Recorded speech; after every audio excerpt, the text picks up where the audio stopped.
Dolo se kanunga nunga ko eto ngeyekenina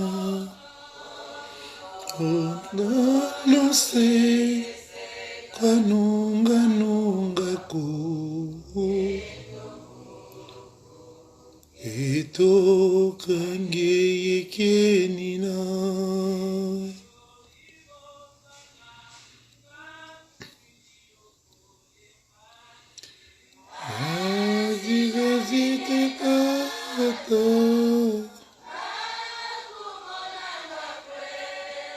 Pasi papoza komona te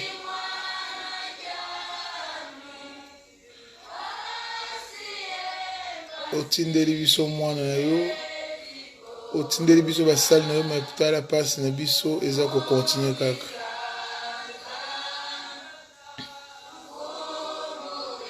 Iza pasi za kadisa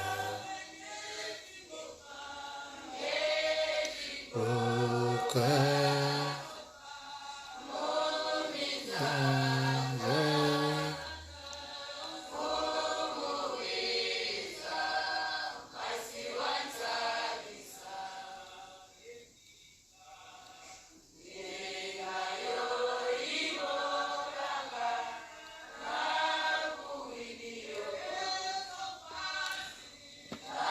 Bonjour, bonjour, bonjour, j'espère que vous allez bien.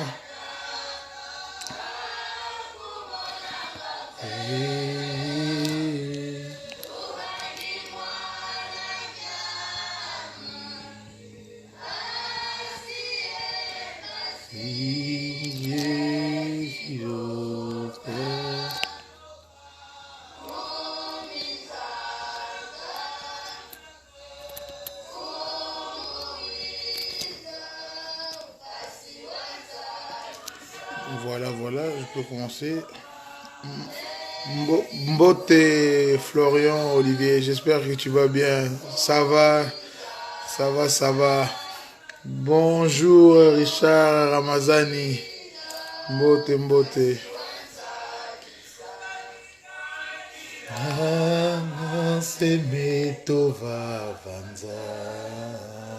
J'aime bien écouter ces chansons. Ça me donne beaucoup d'inspiration. Ça m'ouvre certaines dimensions. Donc, avant de commencer, j'écoute un peu ça. C'est en Kikongo.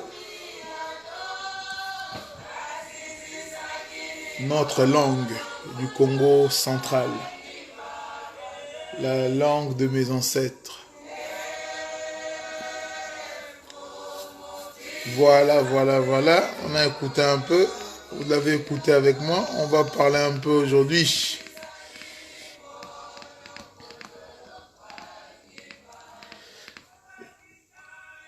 Voilà. On va parler un peu aujourd'hui de si nous, Africains, nous avons compris en fait les problèmes de l'Afrique. Parce que, pourquoi je fais ce direct en fait? Comme dans mes habitudes, hein, je ne change pas. Je cherche toujours à nous rendre plus intelligents, moi y compris. Personne n'est plus intelligent que l'autre, personne n'est plus que l'autre, nous sommes tous pareils. On apprend chaque jour de quelqu'un, on apprend chaque jour de ceux que nous lisons sur les réseaux sociaux, sur des journaux, en regardant la télé, dans certains événements du monde. À chaque fois, notre cerveau évolue, notre cerveau arrive à se développer autrement pour essayer de faire certaines analyses, pour essayer de comprendre vraiment où il y a un problème aujourd'hui. Aujourd'hui, les problèmes de l'Afrique, c'est quoi?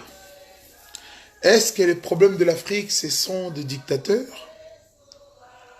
Ça, c'est la question première que je nous pose à nous, parce que moi y compris. Donc, on se pose cette question. Est-ce que vraiment le problème de l'Afrique sont ces dictateurs?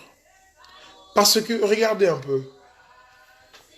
Aujourd'hui, les Africains sont prêts à faire la guerre, Les Africains sont prêts à se détruire. Les Africains sont prêts à s'exterminer.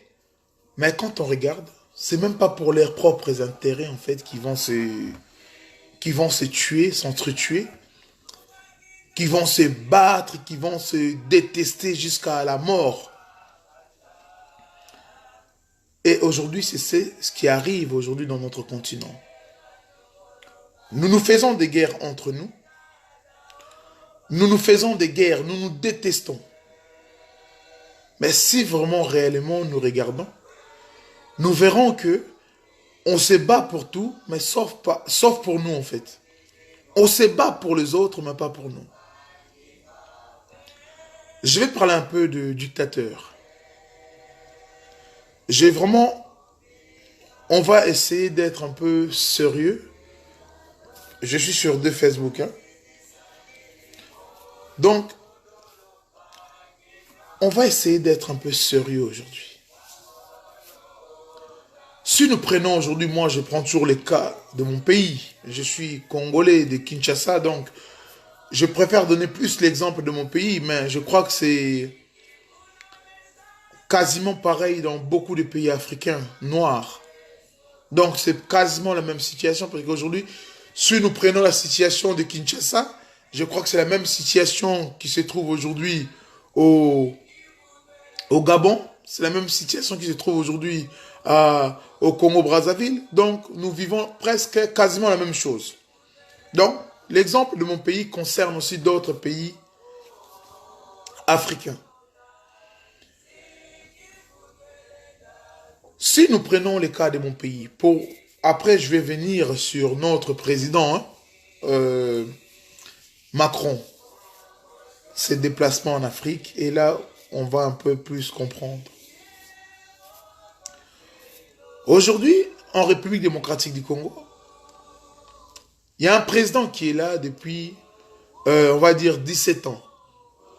Il est rentré au pouvoir en 2000, enfin, il est arrivé en 2001, à la mort de son père. Il nous a été présenté par un ministre, ou un premier ministre, ou un ministre belge, peu importe. Il nous a été présenté par un Belge. Bonjour. Prince de Paris, Bonnet. Vous avez des noms longs, pardon. Donc, Prince de Paradis. J'espère que tu vas bien. Donc, nous avons hérité d'un président que nous, Congolais, nous n'avons pas connu sa provenance. Ça, à un moment donné, nous devions dire clair et dire les choses comme elles sont. Le jour au lendemain, nous est tué par la complicité des Occidentaux. Le même Occidentaux nous ont présenté Joseph Kabila. Il a été présenté aux yeux du monde par les grandes puissances, la Belgique. Dans tous les pays, on nous a présenté Kabila étant vraiment un don pour le Congo. C'est même qui nous ont présenté Joseph Kabila étant le don pour le Congo. Ils nous l'ont fait aussi vers les années 1965 dans notre pays. Ils ont considéré un homme, Lumumba, étant le malheur de notre pays parce que cet homme se battait, il voulait garder la richesse du Congo pour servir aux Congolais et aux Africains. Lumumba a été tué par la complicité des Occidentaux et nous, Africains, donc Congolais, nous avons exécuté l'ordre donné par nos maîtres. Nous nous sommes débarrassés de Lumumba et de tous ces gens qui avaient les mêmes pensées que Lumumba, Moulele et tous ces gens qui étaient autour de lui, même les gens qui ont été suspendus à certaines époques chez nous à Kinshasa, avaient tous ces mêmes idées de Lumumba. Le pays, la richesse du Congo devait servir aux Congolais et l'Afrique. ils étaient des problèmes. Donc on nous a placés, Mobutu au pouvoir étant l'homme fort, capable de rendre le Congo au plus haut niveau. Donc, vous connaissez l'histoire autant que moi. Un certain années, les mêmes Occidentaux ont voulu changer l'ordre mondial parce que ça, nous devions aussi le savoir. Les Occidentaux changent l'ordre du monde selon leur pensée. Si un gouvernement se réveille en voulant, tiens, on va changer tel pays parce que ça ne nous plaît pas, ils vont le faire. Et ça marche. Ça a toujours marché. Nous, au Congo, nous l'avions vécu 3 fois, ça a fonctionné. Nous l'avions vécu avec Mobutu, ça marchait. Avec Mouzé, ça marchait. Aujourd'hui, avec Kabila, c'est pareil, c'est en train de marcher. Donc, nous avons vécu toutes ces choses. Voilà pourquoi je prends le cas de mon pays. C'est la question que j'ai posée aujourd'hui aux Africains. Parce que je dis la situation du Congo est identique à d'autres pays africains. Avons-nous compris vraiment le réel problème de notre continent?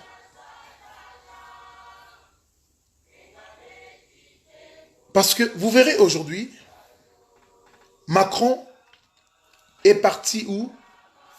En ce moment, il est au Tchad. Dans l'aire sous-préfecture comme Mali, il est au Tchad là.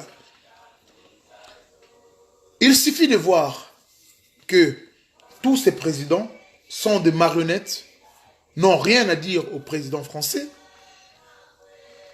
Quand Macron arrive, le président du pays est derrière, Macron est devant. Ça devait être le contraire, je crois, parce que celui qui doit présenter les gens, c'est le président du pays. Mais là, le président se trouve derrière et Macron avance, salue tous les ministres. Voilà. Donc Macron connaît même, donc c'est là que ça nous prouve que nos présidents ne sont pas des présidents, ce sont des sous-préfets, des maires de certains pays africains. Le président tchadien est au pouvoir depuis 28 ans. Mais on nous dit que c'est un bon président. Si nous prenons aujourd'hui la constitution du Tchad, autorise un président à rester presque 30 ans au pouvoir, je ne pense pas. Donc, il n'y a pas de constitution aujourd'hui qui autorise un président de rester autant d'années au pouvoir. Bonsoir, Émilienne Rosine. Donc, aucun de constitution au monde autorise qu'un président reste au pouvoir pendant 30 ans. Mais vous verrez les présidents tchadiens, lui, il est au pouvoir depuis 28 ans. Donc, dans 2 ans, 30 ans. Ça arrange les Français. C'est un bon président. Pourquoi? Parce qu'aujourd'hui, le Tchad sert à quoi à la France? De s'imposer militairement, d'établir des bases françaises pour pouvoir contrôler l'Afrique. Parce que vous verrez, les mêmes militaires qui sont venus arracher Gbagbo venaient du Tchad. Ils sont venus, Pompou, ils ont pris, parce qu'il y avait déjà des gendarmes, hein, parce que les gendarmes aussi c'est militaire. Il y avait déjà des gendarmes françaises en Côte d'Ivoire. C'est là que nous devions commencer à réfléchir. C'est quoi un bon dictateur? C'est quoi un mauvais dictateur? Avons-nous aujourd'hui le choix même de choisir nos hommes politiques? En Afrique, je ne pense pas. Aucun Africain ne me dira, oui, nous avons choisi notre président, il est bon. Non. En tout cas, pas en Afrique noire. On peut peut-être épargner un peu de pays anglophones.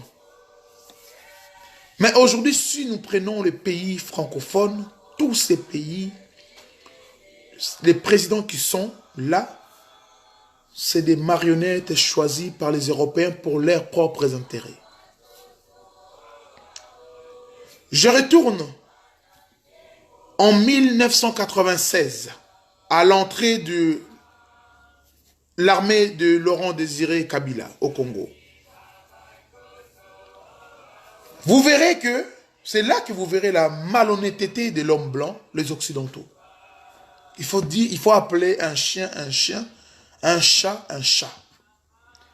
C'est là que nous verrons la malhonnêteté des Européens, des Occidentaux. Pendant que Kabila rentrait au pouvoir, enfin, prenait du terrain avec sa rébellion bien armée par les Occidentaux, soutenue par la base arrière qui était le Rwanda, qui venait de se débarrasser aussi d'un président à Biarimana, où ce qu'on a placé Kagame au service des Occidentaux, des impérialistes. Donc, on nous a placé Museveni à côté, de l'autre côté, on nous a... Donc, l'homme blanc a préparé son terrain. Ils ont préparé, donc les Occidentaux ont bien préparé leur terrain pour pouvoir se débarrasser de Mobutu, pour même empêcher Mobutu de pouvoir respirer. Mobutu n'avait plus le choix, il était bloqué. Tous les gens, donc tous nos pays voisins de l'Est ont joué dans cette complicité. Vous verrez que leurs présidents ont été débarrassés les uns les autres. Ils ont placé les autres parce que les projets étaient déjà préparés depuis 10 ans ou 20 ans, mais en tout cas les projets étaient déjà là. Vous verrez, Mouzé rentré au Congo, avec son armée, il y a eu des morts, de morts. Les Occidentaux ne se sont pas intéressés aux morts. Il y a eu des contrats énormes qui ont été signés. Mais il n'était pas président. Qui avait voté Mouzé comme président? Qui avait voté Mouzé autant que président dans notre pays, la République démocratique du Congo? Je bien dis, la situation du Congo, prenez ça en comparaison avec tous les pays africains. Je parle un peu du Congo parce que je connais un peu l'histoire. Donc, quand je parle du Congo, si tu es Gabonais ou... Donc, tu te mets à la place pour essayer de comprendre comment l'homme blanc manipule aujourd'hui les Africains. La manipulation des Occidentaux nous ont coûté des vies humaines. Nous avons perdu nos sœurs, nos enfants, nos grands-parents. Nous avons perdu des familles. Des milliers de nos frères et sœurs sont morts par certains conseils des Occidentaux, en vouloir se débarrasser d'un président que eux-mêmes avaient placé. Comme je parlais de Mouzé Kabila. Les Occidentaux ont signé des contrats énormes avec Mouzé. Mais nous, aujourd'hui, autant que Congolais, nous passons notre plupart des temps à insulter, sans réfléchir, même à voir le danger qui est devant nous. Beaucoup diront, lui, il est payé par Kabila. Je ne suis pas payé par Kabila. Il a des gens qui parlent bien de lui, mais moi, je parle pour réveiller le Congolais et surtout les Africains aussi en particulier en même temps. Des contrats étaient signés par des groupes comme Shell, Total, Areva, EDF pour extraire... Donc, des contrats étaient signés. Aujourd'hui, si nous posons des questions aux Congolais, savez-vous qu'aujourd'hui, je ne sais pas si vous le savez, le Congo est un pays producteur de charbon, mais les Congolais ne le savent pas. Le charbon du Congo va directement en Belgique et à l'Allemagne, sans même que les Congolais soient au courant qu'il y a du charbon chez eux. Nous passons notre temps à déforester nos forêts, mais pourtant nous avons de quoi pouvoir peut-être chauffer chez nous ou faire nos nourritures, parce que notre sol en produise, mais malheureusement, ça n'a pas le droit de profiter aux Congolais.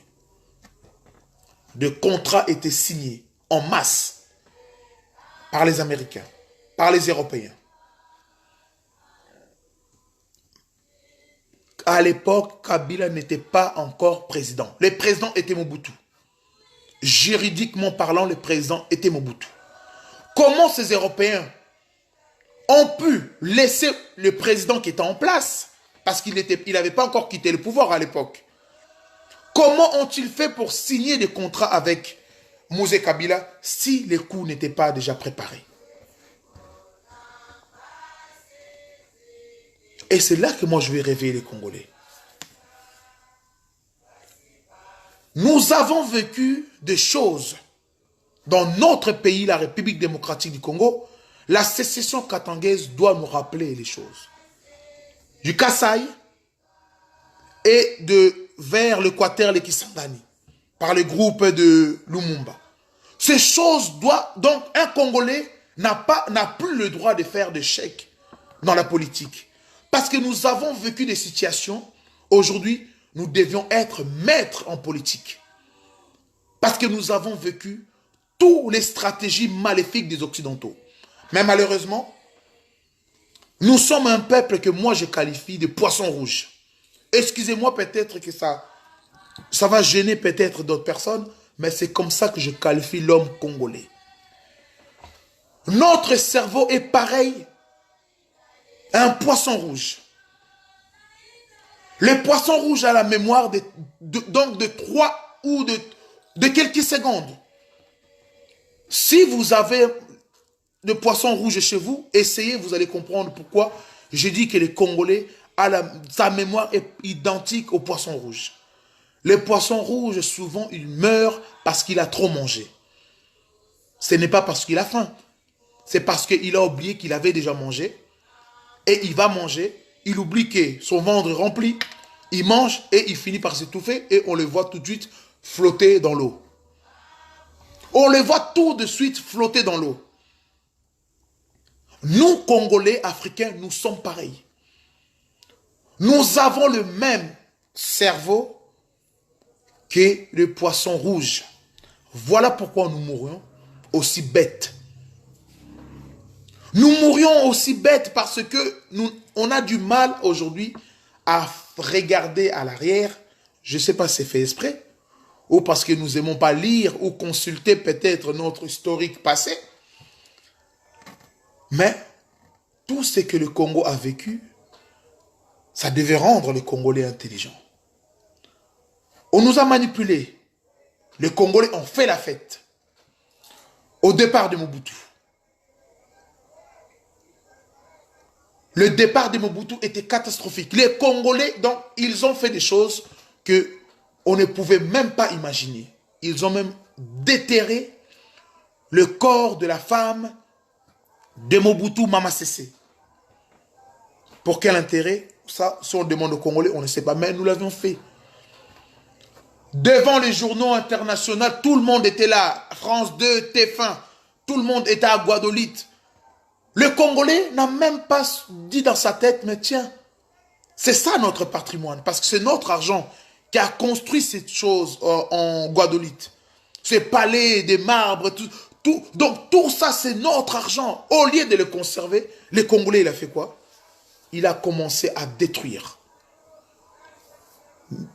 Notre mémoire nous joue de défaut. Notre mémoire nous joue de défaut.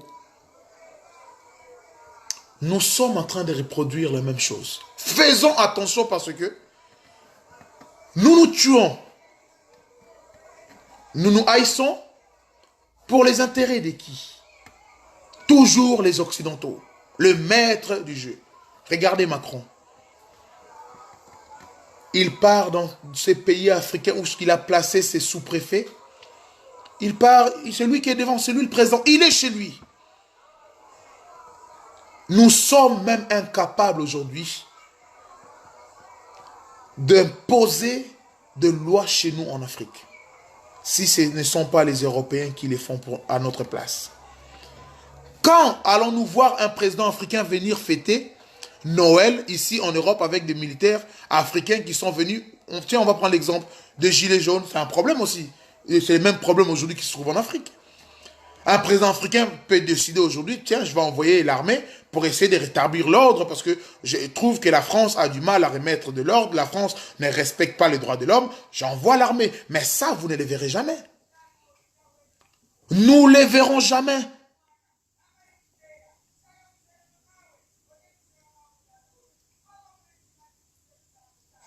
C'est pour montrer comment nous sommes faibles, nous Africains. Aujourd'hui, les Macron sont en train de continuer ce que leurs présidents passés ont fait, ce que leurs ancêtres ont fait, parce que c'est resté dans les gènes. Et nous, nous ne faisons rien pour stopper ce genre de choses. Aujourd'hui, nous voulons nous débarrasser de ce dictateur. Mais vous verrez, au Congo, quand on a voulu, enfin, c'était des sous-entendus, donc c'était pas vraiment public, enfin, je sais pas, mais bon, en tout cas, on a entendu parler que la Constitution devait avoir un référendum, mais personne n'en voulait. Mais vous verrez, vous partez aujourd'hui au Congo-Brazzaville, Sassou Nguesso a changé sa Constitution et vous avez vu quand Macron a reçu le chef, le président du monde au palais de l'Élysée il n'y a pas longtemps. Sassou Nguesso est arrivé, embrassé, bien, voilà, avec sa femme habillée comme si, normal. Lui, c'est un bon dictateur. Parce qu'il sert la France. Le nombre de barils de pétrole qui sort aujourd'hui du Congo-Brazzaville, c'est la France qui les contrôle. Lui, c'est un bon dictateur.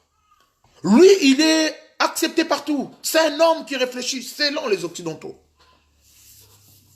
Rappelez-vous de la guerre entre les Souba et Sassou Nguesso. Les Français voulaient imposer l'ère, l'Arbin qui devait prendre le pouvoir, Sassou Nguesso. Des millions de morts. Les Brazzavillons se sont tués. Nos frères du Congo-Brazzaville se sont tués. Tout ça, y a-t-il eu des changements dans leur pays? Non. Ils vivent dans la même misère pendant que la France est en train de s'enrichir toujours derrière eux. Donc nous faisons aujourd'hui les sales jeux des Occidentaux. Nous tombons dans les pièges. Nous nous battons pour choisir un président. Vous et moi, nous le savons. Aucun Congolais aujourd'hui a le pouvoir de choisir son président. Vous pouvez crier Fayoulou, Félix ou Chadari. Vous le savez. Les Européens ont l'air pions. C'est lui qui sera président. Vous pouvez aller voter. Même si vous votez 100% Félix, ce n'est pas Félix qui passera. Parce que les Européens ont déjà... Je ne sais pas comment il s'appelle. Hein? Je donne des exemples seulement. Venez pas dire Ruben a prophétisé, je donne seulement les exemples. Vous verrez vous-même, c'est eux qui décident. Nous, Congolais, nous n'avons pas le droit de choisir un président. Depuis l'indépendance, vous n'avez jamais choisi un président et ça va continuer tant que nous serions toujours dans cette position de faiblesse.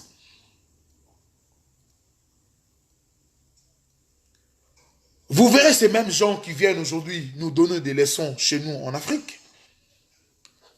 C'est eux aujourd'hui qui jouent aux pyromanes. C'est eux qui jouent aux pyromanes. On va parler un peu de Kabila, détesté par les Congolais. Mais la situation de Kabila pouvait rendre aujourd'hui les Congolais intelligents, mais les Congolais n'ont toujours pas compris. Pourquoi je dis cela? Nous avons vécu le départ de Mobutu. Mouzé a été tué. Kabila nous a été présenté par Louis Michel, la communauté internationale, comme vous aimez bien les appeler. Ils nous ont présenté Kabila. Oh, mais tiens, tout d'un coup, Kabila, aux yeux de la communauté internationale, n'est plus bon. Mais comprenez. C'est là qu'on doit comprendre. Mais qu'est-ce qui se passe? C'est vous qui nous... Donc, c'est eux qui nous ont posé ces Kabila-là.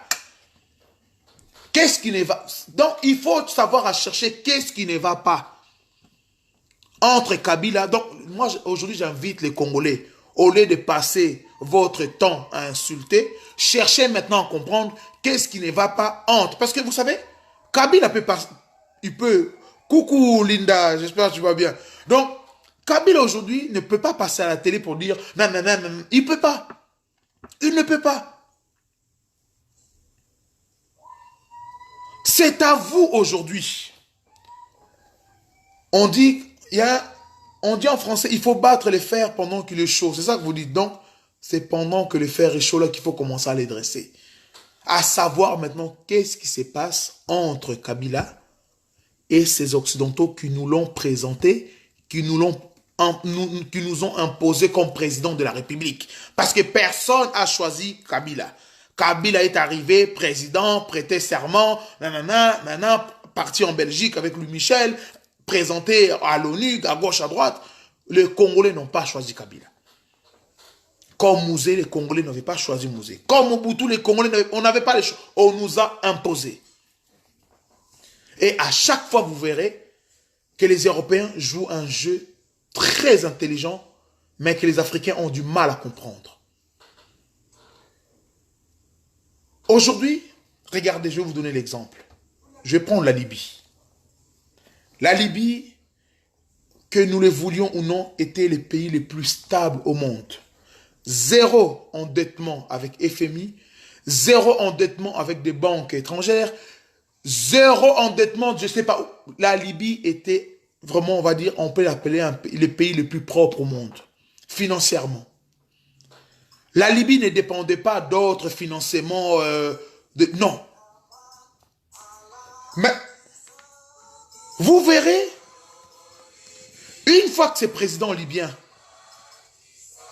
il dit, tiens, mon pétrole fonctionne bien, je n'ai pas beaucoup d'habitants dans mon pays, j'ai construit, j'ai fait ce qu'il y avait à faire, il y a des routes qui liaient la Tripoli et Benghazi, il y a des routes qui liaient donc tout était là. Dans le désert, ils ont réussi à extraire de l'eau potable pour la population.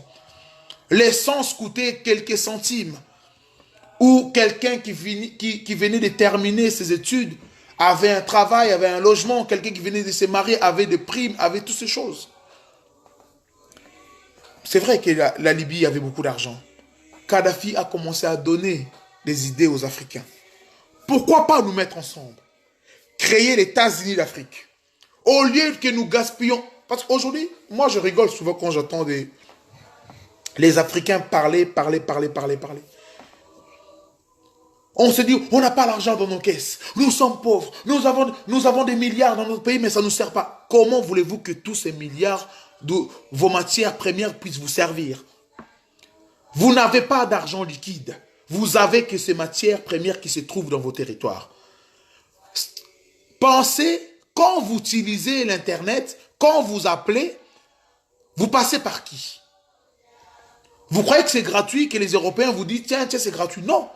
Quand vous vendez, je vais prendre un exemple. Je vends la télécommande Free là, ça sort de chez moi. Je les vends, on va dire à l'Europe, 5 milliards. C'est un exemple que je les vends à l'Europe 5 milliards. L'Europe, 5 milliards. L'Europe, ok. Mais moi, je vais rendre à vous, Congolais, ou je ne sais pas quel pays qui a vendu ça, je vais vous rendre 2 euros. Vous n'avez pas le choix. Parce que vous avez des factures que vous devez payer aux Européens. Vous passez par l'air satellite pour pouvoir téléphoner, communiquer. Vous passez par l'air Internet. Vous passez par tout. Aujourd'hui, l'Afrique, donc nous sommes condamnés. Et c'est ce que j'essaie aujourd'hui d'expliquer à mes pauvres frères, d'essayer un peu de réveiller notre paysage mental. C'est là que nous devions comprendre. Pourquoi même nos pays ont du mal à se construire, autant riches que nous sommes? Nous avons des dettes immenses aujourd'hui à rendre aux Européens. Kadhafi, un nationaliste, un panafricain, l'esprit peut-être des ancêtres du coin du côté ont peut-être rentré en lui pour pouvoir commencer à penser à ces choses. Nous gaspillons des milliards pour payer les Européens pour pouvoir passer par la télécommunication. Nos systèmes, même pour que nos avions fonctionnent, nous sommes obligés de passer par des radars, tout ce qui est européen, américain, asiatique. Donc l'Afrique est condamnée à demeurer pauvre. Kadhafi a compris cela. Les frères africains, mettons-nous ensemble. Nous avons des pays riches. Nous pouvons commencer à faire, d'abord, au lieu de vendre nos produits bruts, nous devions commencer à les traiter chez nous. Nous vendrons des produits finis. Donc, ça créera déjà beaucoup d'emplois chez nous. Et créons notre banque africaine. Avec un budget, il a donné, je crois, c'était 300 milliards. Et ça fait paniquer les Européens. Parce que les Européens se sont dit quoi? Et quand je parle des Européens, les Américains, c'est la même famille. Il ne faut pas séparer les Européens et les Américains. C'est la même famille. Ils sont de même grand-mère, même grands-parents, ils sont tout. Donc, c'est pareil. Ils se sont dit quoi? Mais il y a un problème, lui. Si aujourd'hui la banque africaine détient 300 milliards, ça veut dire quoi? Les Africains vont se détourner de l'FMI, Fonds monétaire international, qui beaucoup d'Africains applaudissent quand ils arrivent en Afrique, mais ils ne savent pas que tous ces systèmes sont faits pour nous étrangler. Donc aujourd'hui, si nous avons même du mal à respirer, c'est à cause de toutes ces choses que les Européens ont créées. Kadhafi a dit, nous avons le pouvoir de faire toutes ces choses. Pourquoi? Pour empêcher les Africains de demeurer dans la pauvreté. La communauté que vous, aujourd'hui, Africains, vous aimez appeler quand vous avez des problèmes. Venez, la communauté internationale, nous avons besoin de vous pour ceci. Cette même communauté a détruit l'idée de sauver tout un continent des milliards d'habitants. Parce qu'il savait, parce que Kadhafi, il a été arrêté vivant. Pourquoi ils n'ont pas laissé vivant? Pourquoi il a été tué? Sarkozy se trouve aujourd'hui à la Cour pénale internationale? Non.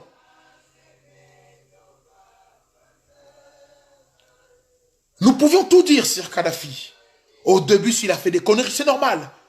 Des fois, pour remettre de l'ordre quelque part, le sang doit couler. Vous qui êtes chrétiens, vous êtes ici, vous verrez que Dieu, avant même de changer le monde, vous lisez Sodome et Gomorrhe, Dieu est obligé de tuer tout un peuple pour sauver 3 ou 4 personnes. Donc comprenez, des fois, le sang doit tomber pour pouvoir sauver quelque chose. Kadhafi, pour sauver la Libye, le sang a coulé, oui, à l'époque, certes. Mais les Libyens vivaient comment? Les Libyens vivaient comment?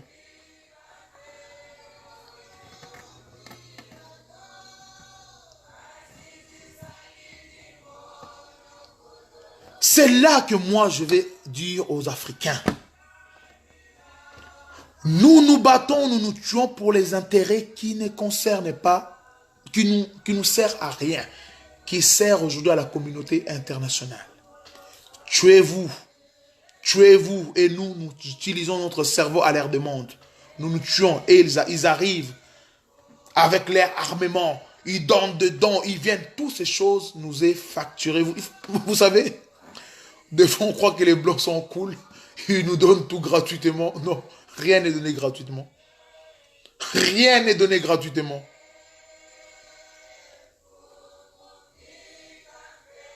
C'est pour ça que je posais la question. Avons-nous vraiment compris les problèmes de notre continent?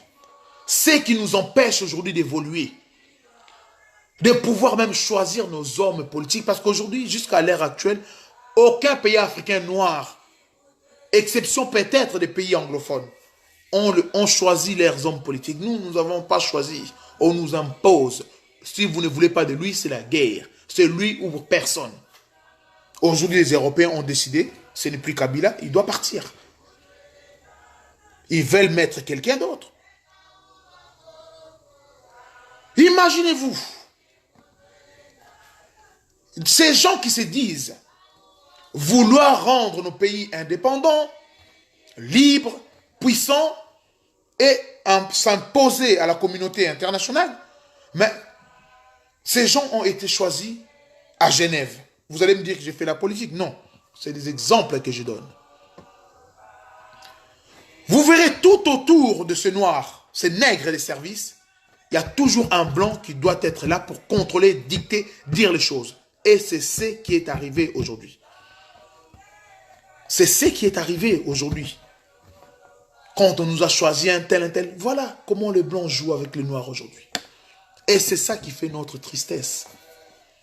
Nous sommes incapables, moi je l'ai vu, depuis le commencement du dialogue dans notre pays, la République démocratique du Congo, nous avons choisi Claudio pour pouvoir être le médiateur de tout ça. Vous verrez la honte, même aux yeux de Dieu, la honte.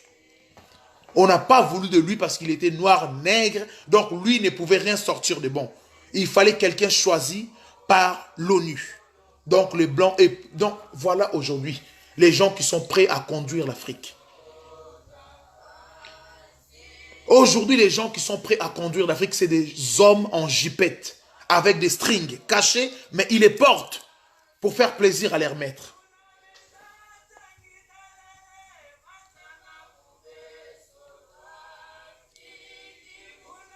Avons-nous compris les problèmes qui dérangent l'Afrique aujourd'hui?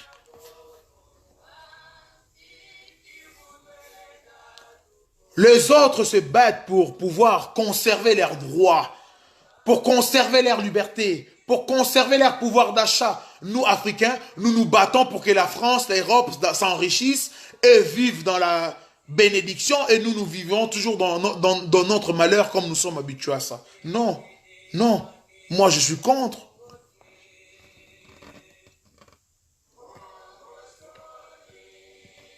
Nous avons envie de rentrer chez nous dans notre continent.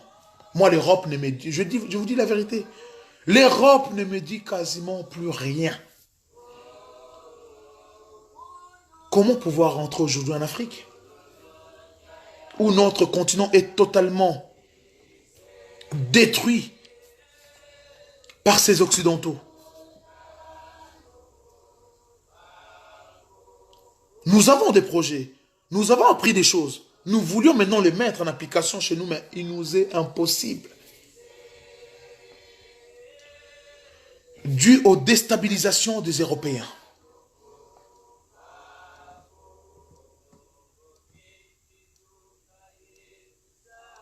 Ça, vous savez, des fois quand vous qui partez souvent en voyage en Afrique, au lieu d'aller montrer que vous êtes sapé comme jamais, que vous avez des montres Rolex, que vous avez veste Gucci, vous avez veste Armani, Yohji Yamamoto, toutes ces marques, je vous inviterai à faire souvent certaines sorties nocturnes pour aller voir qu'est-ce qui se passe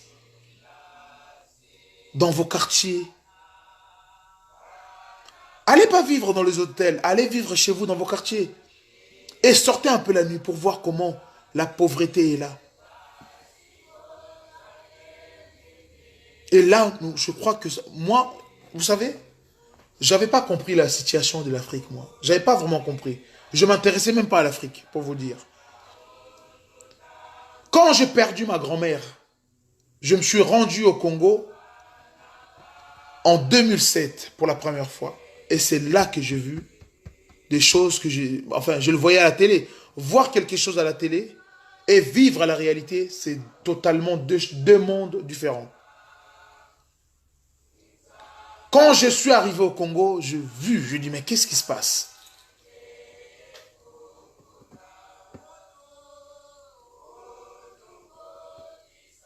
Où j'ai vu des enfants de 5 ans, avant qu'il y ait des travaux, avant que le boulevard de Lumete, là, le boulevard Lumumba change, là. C'était, il y avait des arbres au milieu, il y avait donc... J'ai vu des enfants de 5 ans. Ici, un enfant de 5 ans, c'est un bébé. Quand il part aux toilettes, il fait caca. Il appelle papa, j'ai fait caca. Maman, j'ai fait caca. Donc, venez me nettoyer. Mais au Congo, j'ai vu des enfants de 5 ans en train de vendre des gaufres. Des fois, ils étaient même écrasés par des voitures qui passaient au boulevard. La population ne respectait même pas. Personne, ce n'est pas fini. À l'heure actuelle, il y en a encore. Pour vous montrer, ces politiciens fabriqués par les Européens sont là pour les intérêts des Européens et non pour les intérêts de la population. Parce que vous verrez, je prends toujours le cas de la République démocratique du Congo. Pour les élections, nous avons vu des gens qu'on ne pensait pas qu'ils pouvaient avoir 100 000 dollars. Imaginez-vous tous ces candidats, il y en a 21, ils ont sorti 100 000 dollars, 100 000 dollars. Mon Dieu, ils avaient tout cet argent dans leur compte. Certains ils sont sûrs et certains qu'ils ne vont jamais gagner. Mais ils ont sorti quand même cet argent. Cet argent vient d'où? Pendant que nos enfants sont en train de... Vous savez, le plus mal, c'est quand on arrive au Congo, à Kinshasa. La prostitution commence à partir de 8 ans. Ça fait mal. La prostitution commence à l'âge de 8 ans. J'ai vu des enfants de 8 ans. Quand je suis parti pour la deuxième fois, je suis parti avec des cartons parce que comme je travaillais à l'époque, j'ai quitté le centre du magasin de Carrefour. Ça va faire 2 ans. J'ai travaillé chez Carrefour. Quand je suis parti au Congo en 2016, je suis parti avec des cartons de préservatifs, des cartons de beaucoup de choses. Parce que la première fois quand je suis parti, j'ai vu les problèmes. On n'est pas riche, mais avec le peu, j'ai dû peut-être sauver 3 personnes du sida sans même les savoir. Nous, jeunes Africains, au lieu d'aller nous pavaner, de faire des choses extravagantes chez nous pour dire qu'en Europe, nous vivions comme des rois, non. Nous sommes aussi les accompagnateurs du mal aujourd'hui, chez nous, dans notre continent. Quand je vois certains jeunes Africains, leur façon de vivre quand ils sont à Kinshasa, et quand on voit qu'ici en Europe, ils vivent dans des HLM, des fois où il y a des voisins qui s'élèvent au 3e étage, lui qui aurait des chaussées, il a l'eau qui tombe sur lui. Mais quand il part au Congo, il cache cette vérité, il veut leur montrer que l'Europe est le paradis. Et ça pousse notre jeune aujourd'hui à faire des choses inimaginables pour pouvoir se rendre en Europe. Nous sommes aussi les accompagnateurs de ces gens qui sont au même titre que les politiciens détruisent les pays, nous les faisons pareil.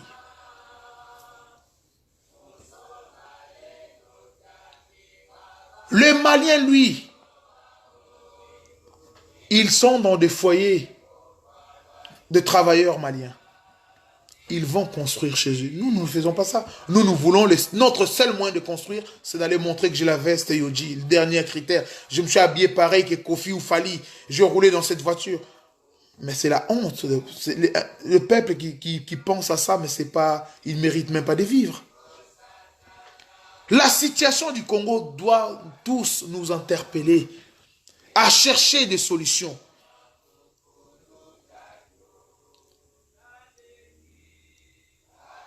Les problèmes du Congo nous concernent. Mon frère Sénatus, les Haïtiens, c'est des Congolais. Donc, le même comportement des Congolais, c'est le même comportement des Haïtiens. Ça, je le sais. Le peuple bantou, c'est pareil. C'est pour ça que je dis, ma vidéo, je parle du Congo, mais je parle à l'homme noir. Parce que c'est la même situation.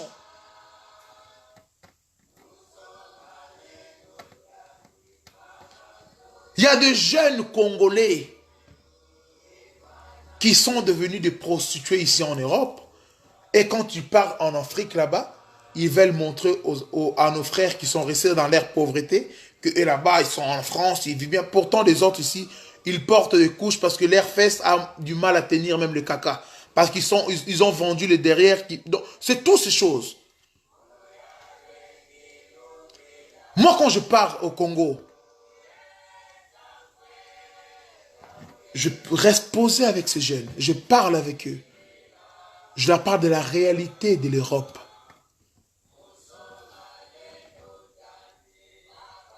L'avenir du monde se trouve en Afrique. Et nous qui sommes ici en Europe, si nous ne sommes pas préparés, même l'Afrique va nous rejeter dans le futur.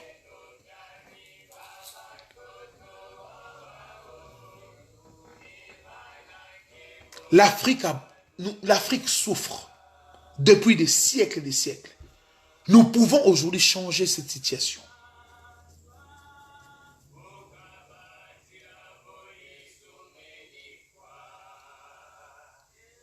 Nous souffrons, l'Afrique souffre. Et tout noir. Nous devions nous mettre ensemble pour lutter aujourd'hui contre l'injustice que le monde occidental nous impose aujourd'hui. Nous sommes incapables de défendre, de prendre soin de nos propres frères. Nous tombons dans le jeu de la méchanceté parce que les Occidentaux ont choisi cela et nous devions l'appliquer. Au contraire, nous devions repousser tous leurs projets maléfiques.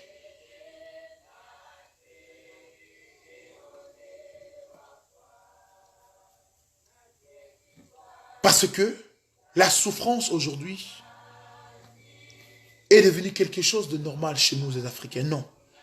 Dieu ne nous a pas créés pour être le marchepied d'autres peuples ou pour hériter, je ne sais pas de quelle souffrance.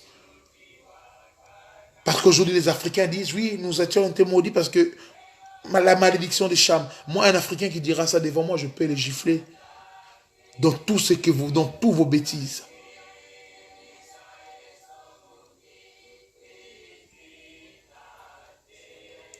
L'Afrique sera sauvée avec les Africains. N'attendez pas qu'un blanc se réveille pour venir vous sauver. Ça, vous devez le mettre au plus... Moi, j'habite en France et je parle clair. Je ne suis pas ce genre de gens quand on vient vous arrêter pour vous dire que vous rentrez chez vous. Je dis, ah, j'ai des enfants français. Non, vous m'arrêtez, je rentre chez moi. Je vais rentrer au champ. Je rentre dans le village, dans le Congo central. Je vais faire mon champ tranquille. Mais manioc, je serai tranquille.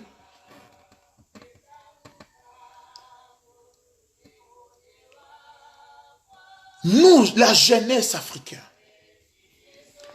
nous sommes ici, non parce que nous devions être ici. Mais si Dieu a permis cela, c'était pour que nous puissions apprendre quelque chose et demain servir notre pays, notre continent. Moi, des fois, je suis étonné. Quand je vois, aujourd'hui, je regardais des gilets rouges congolais, gabonais. J'étais par terre, j'ai dit, regardez-moi ça. Soi-disant des combattants pour aller combattre l'injustice, mais mon Dieu. Tu vas combattre l'injustice à Château-Rouge? Tu marches entre Château-Rouge, Marcadet Poissonnier ou comment ça s'appelle? Ou Barbès. Donc c'est ça que nous devons comprendre. Donc c'est ça que nous devions comprendre.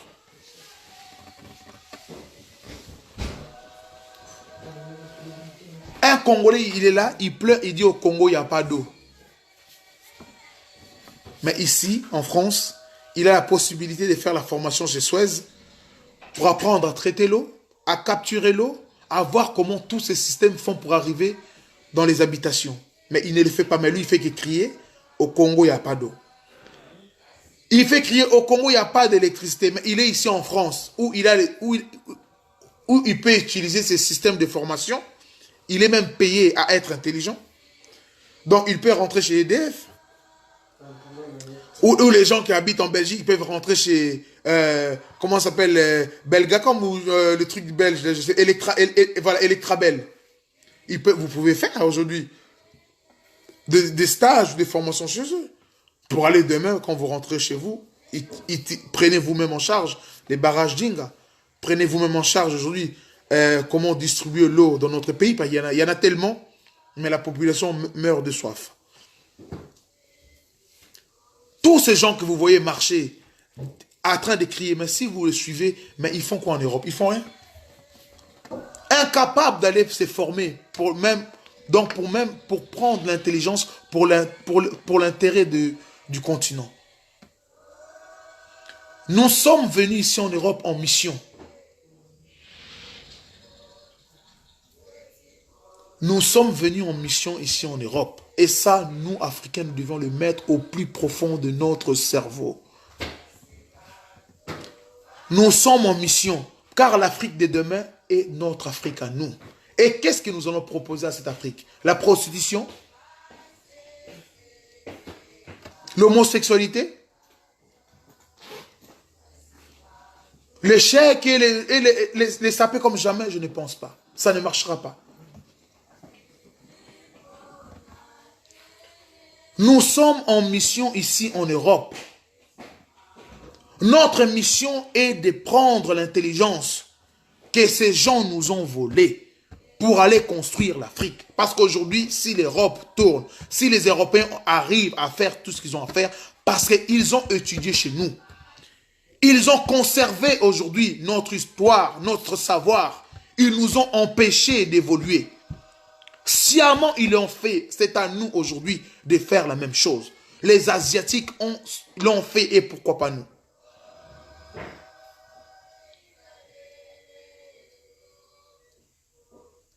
Aujourd'hui, quand vous partez dans le combat de combattants congolais, vous verrez c'est la prostitution qui règne en maître. Ou l'autre doit coucher avec la femme des autres. Ou l'autre femme doit quitter Bruxelles parce qu'il a laissé son mari et les enfants pour venir prendre un petit ici de 18 ans, va prendre dans l'hôtel. C'est ça devenu. C'est ça le mouvement combattant aujourd'hui, qui ne propose rien aux Congolais. Je me permets, moi, parce que je dis la vérité aux Congolais. Je n'ai pas le temps de me cacher. Ou les autres qui passent leur temps à faire des Facebook avec les noms de Lumumba pour pouvoir insulter, dire non, on n'a pas ce temps. Mettez-vous en ordre pour pouvoir parler. Mettez vos vies en ordre pour pouvoir dire les choses.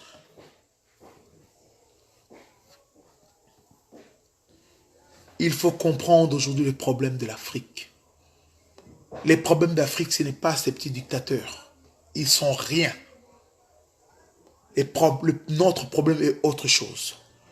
C'est la force qui nous manque et le savoir.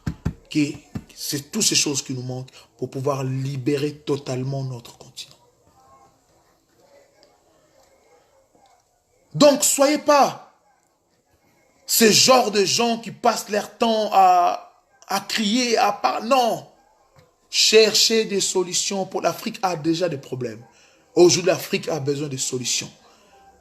Et vous qui êtes en Europe, où vous avez la possibilité de vous former, pourquoi vous ne le faites pas? Parce que l'Afrique a besoin de vous. L'Afrique vous attend au retour. L'Afrique nous attend au retour. Qu'est-ce que nous allons proposer aux Africains une fois rentrés? De belles voitures, il n'y a pas encore de route. Pour rouler à 250 ou 260, il n'y a pas encore de route pour ça.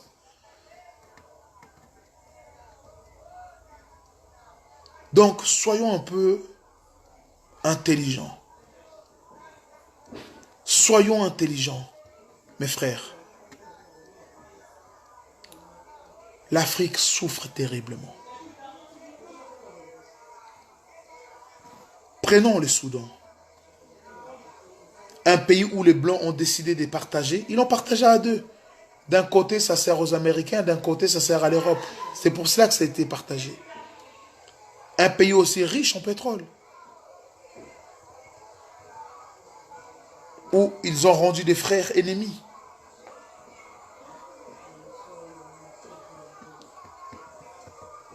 C'est à nous de voir si nous voulons sauver l'Afrique. Parce que si nous continuons dans cette bêtise, croyez-moi, mes frères, même le Congo, que nous disions que c'est inséparable, c'est déjà des pays qui ont été créés en 1885. Donc, la séparation, ce sera facile. Kekimba, on va passer ou pas passer. La séparation, ça peut se faire en un claquement de doigts. Tout le monde est prêt à se séparer. Parce que nous sommes un peuple avec peu de savoir, peu de connaissances.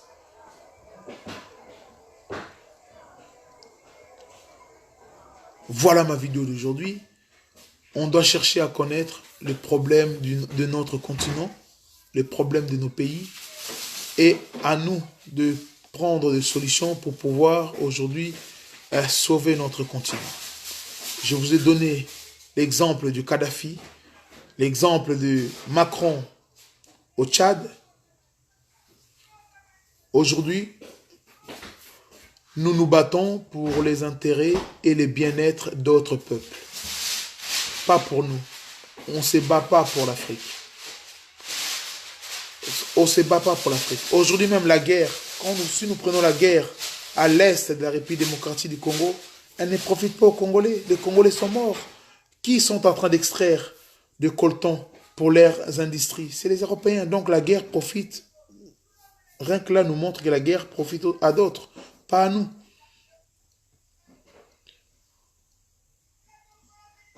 Donc, soyons un peu plus intelligents et je crois que nous pourrions sauver notre continent. Rien n'est trop tard. Les Blancs ont compris. Les Occidentaux l'ont compris. Il y a beaucoup de jeunes Africains qui s'est réveillés aujourd'hui. Il y a beaucoup de jeunes Africains qui s'est réveillés. Des véritables Africains. 100% avec l'amour de leur continent. Et ça commence à faire peur aux Européens. Ça commence à faire peur. Voilà encore leur système pour déstabiliser notre pays en créant des groupes de rebelles, des djihad que nous ne connaissons pas, de nous imposer les uns les autres. Et nous, Africains, nous devions comprendre. Ce n'est pas le christianisme qui doivent nous réunir. Ce n'est pas l'islam qui doit nous réunir. C'est notre couleur de peau qui fait notre identité. Qui doivent montrer que nous sommes descendus d'une seule personne qui était noire comme nous et qui nous a légué cette identité de couleur. Une fois que nous aurions compris ça, on ne regardera pas les Maliens ou les Rwandais ou les Angolais, on le regardera autant que frères, non autant qu'ennemis. Donc, réfléchissons.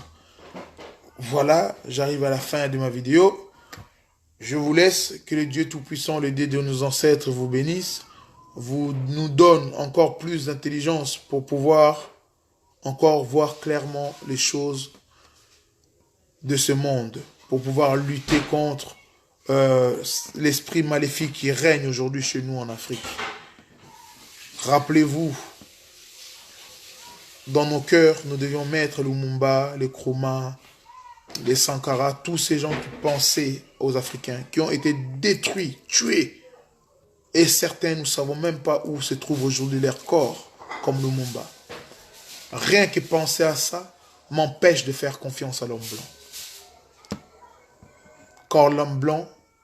Car l'homme blanc se bat pour son continent, pour sa descendance. Il ne se bat pas pour nous. Donc, cessez de croire à leurs promesses. Cessez de croire à leurs promesses. Allez. Week-end malam nabisonion surtout. Bon dimanche pour les gens qui vont aller à l'église demain. Et on continuera toujours à donner des conseils comme cela est notre habitude. Allez. Botika la malam binonion surtout.